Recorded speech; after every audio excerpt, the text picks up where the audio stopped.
4টি ডাল আমার সরকার সাহেব বলে গেছে। ওনার প্রশ্ন হলো কোন দিকে কোন ডাল আর কোন ডালে ময়ূরী বা ময়ূর। বেহেশতের দিকে এক ডাল, দুজকের দিকে এক ডাল, আরেক ডালে আজরাইল। সামনের ডাল হচ্ছে তুফা বলিয়া পরিচিত। যে ডাল আরশের দিকে গেছে ওই ডালের মধ্যে ময়ূরী বা ময়ূর বসা ছিল। এখন এটা যদি আমি আরেকটু বিশ্লেষণ করি, ধরেন যদি বলার মতো করে বলা যায় তাহলে অন্তত আধা ঘন্টা বলা যাবে, কিন্তু দরকার নাই, একদম ছোট করে শেষ করলাম। না, দেহ তত্ত্ব, তাই না? এই যে দেহটা মাটি দিয়ে বানাইছে, যখন একটা মানুষ মারা যায় কবরে রাখার কিছুদিন পরে আস্তে আস্তে আবার মাটির সাথে মিশে যায়। আপনি যেহেতু দেহতত্ত্ব নিয়ে গাইতেছেন বা কিছুক্ষণের জন্য হইলেও গাইছেন, আমি গান থেকে না, আপনি বড় শিল্পী, বড় ভাই, তো সেই সূত্রে জিজ্ঞাসা করাই যায়, তাই না? আচ্ছা, একটা বিষয় আপনি আমাদের বলবেন বা আমাদেরকে বলবেন, বিষয়টা হলো এই মানুষটা মারা যাওয়ার পরে কবরে রাখলে 10-15 দিন গেলে আস্তে আস্তে মাটির সাথে মেশা শুরু হয়ে যায়। যেহেতু এই দেহটা মাটি দিয়ে তৈরি, একটা মাটির কিছু অংশ হাতে নিবেন, নিয়ে এটা পানির মধ্যে দিলে দেখবেন আস্তে আস্তে গলে যায়, ওইটা আর হাতের মধ্যে থাকে না। আপনার কাছে আমার একটা প্রশ্ন রয়ে গেল, হাতে মাটি নিলে মাটি পানির সাথে মিশা যায় পানির মাধ্যমে করলে, আবার আপনাকে যখন বা আমাকে যখন কবরস্থ করা হবে কিছুদিন পরে আমরা আবার মাটির সাথে মিশে যাব, এটা হয়ে আসতেছে। আমার একটা প্রশ্ন আপনার কাছে, আপনি একটু বলবেন, আমরা এই জীবন যাপন করতে যায় প্রতিদিন এই দেহটারে, যারা নামাজ পড়ে 5 ওয়াক্ত, তারা বিভিন্ন সময়, সবসময় ওযুর মধ্যে থাকার চেষ্টা করে, 5 ওয়াক্তের সময় তো থাকেই, আবার বিভিন্ন সময়ে যখন ওযু নষ্ট হয়ে যায় তখন ওযু করে, দেখা যায় 2 হাত 2 পা মুখমণ্ডল এইগুলা সবসময় ধোয়ার মধ্যে থাকে। আবার যখন আমরা গোসল করি তখন সারা শরীর ধৌত করি, আবার এই ধৌতর সময় আরো অনেক কিছু থাকে, সাবান থাকে, সাবান আবার ওইটা একটা এই রুমাল সিস্টেমের বা অনেক কিছু থাকে ওইটা মাজার জন্য। দেখা যায় যতই ঘষি এই জিনিসটা, যেটা মাটির সাথে পানির সাথে মিশে যাওয়ার কথা, কিন্তু এই ঘষাঘষির সময় এটা মিশে না, আরো সুন্দর হয় বা উজ্জ্বল হয়। আপনি আমারে বলবেন, এই দেহটাই যখন মারা যাবে, যখন পাখিটা চলে যাবে তখন মাটির সাথে মিশে যায়, আবার সাধারণত মাটি পানির সাথে যখন বা পানির মধ্যে যখন হাতে নিই তখন এটা গলে যায়, কিন্তু এই জিনিসটাই এখন গলে না, সুন্দর। এটার কারণ কি? এটার কারণ কি? আর এই জিনিসটাই যেটা এখন সুন্দর হয় আবার মারা যাওয়ার পরে গল্লা যায়, এটার কারণ কি? আপনি যেহেতু দেহ তত্ত্বটা করবেন, গাইতেছেন, আপনি দেহের এই যে একটা নিঘুর তত্ত্ব, এই এখন কোন তত্ত্বের মধ্যে আছে বা মারা যাওয়ার পরে কোন তত্ত্বের মধ্যে পড়ে, এইটা একটু কইেন ছোট কইরা। আমি যেমনে কইছি 2 কথায় উত্তর আপনিও দিয়ে দিবেন আশা করি, আর পারবেন আপনি, আর আপনি পারবেন, আর আমি ভরসা রাখি, দারু ভাই যেহেতু সাথে আছে। হ্যাঁ,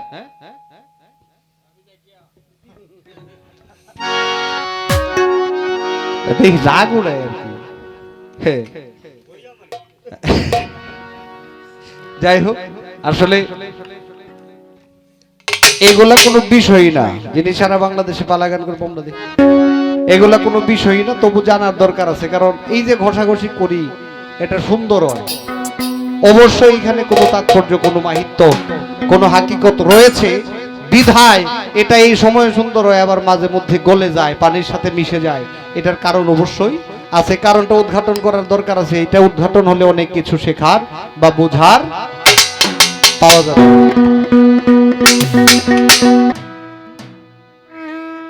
আমায় এত জ্বালা দিলি বন্ধু,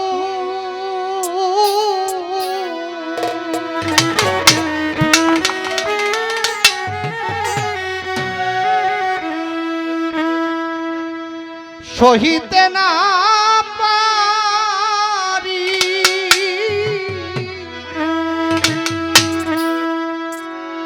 তুষারি অনলের মতরে বান্ধ ঘুষিয়া ঘুষিয়া জলে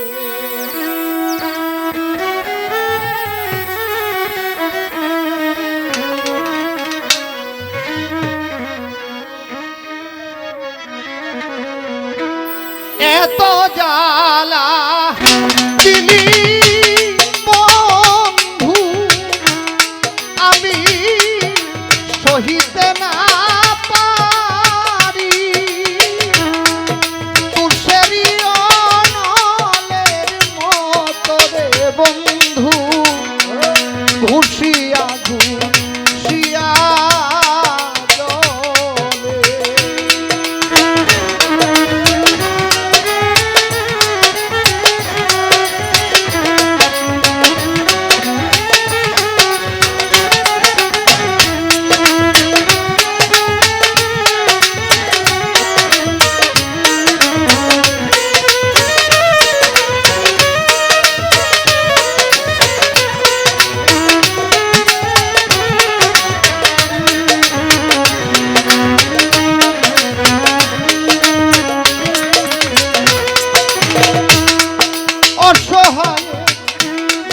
সহায় তুমি দুর্বলের ওরে বন্ধু দুর্বলের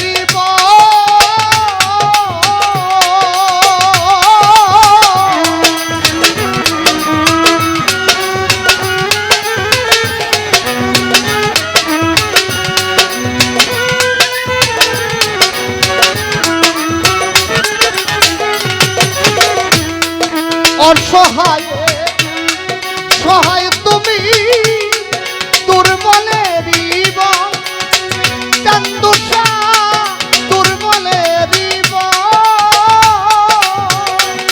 আমি তোমার দেখা না পাইলে রে বন্ধু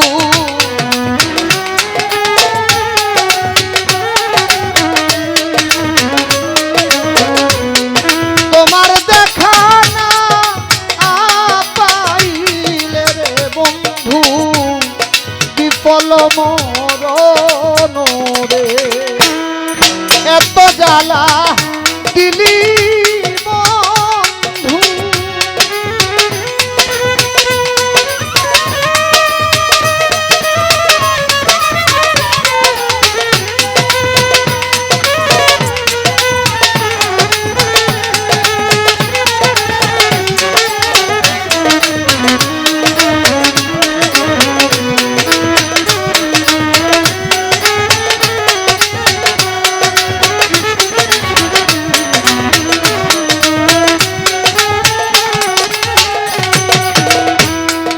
আধারের বন্ধু তুমি সূর্যের কিরণ ওরে বন্ধু সূর্যের কিরণ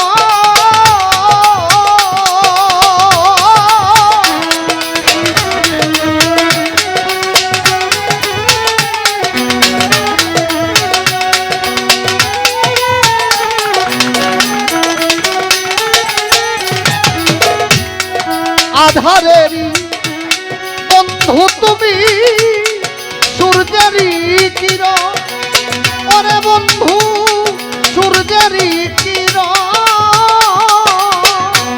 আমি তোমার দেখা পাইলে রে বন্ধু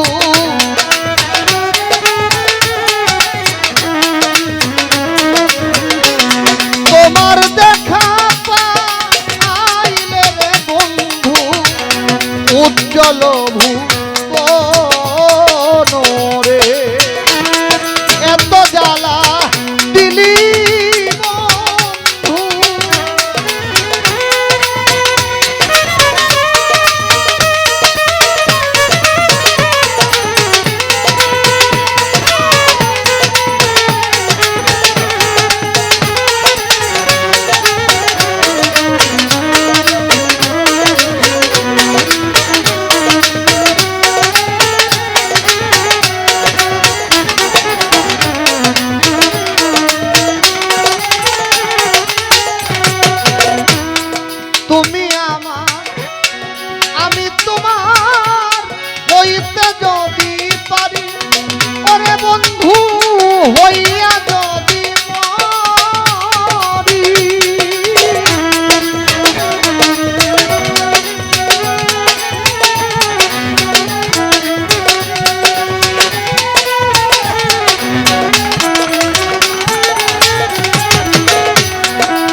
বন্ধু বলবো তোমার কাছে রে, এত জ্বালা দিলি বন্ধু আমি সহিতে না পারি, তুষেরি অনলের মতো রে বন্ধু ঘুষিয়া ঘুষিয়া জলে,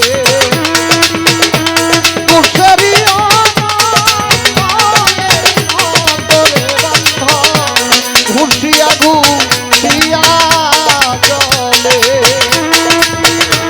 তুষেরি অনলের মতো রে বন্ধু ঘুষিয়া ঘুষিয়া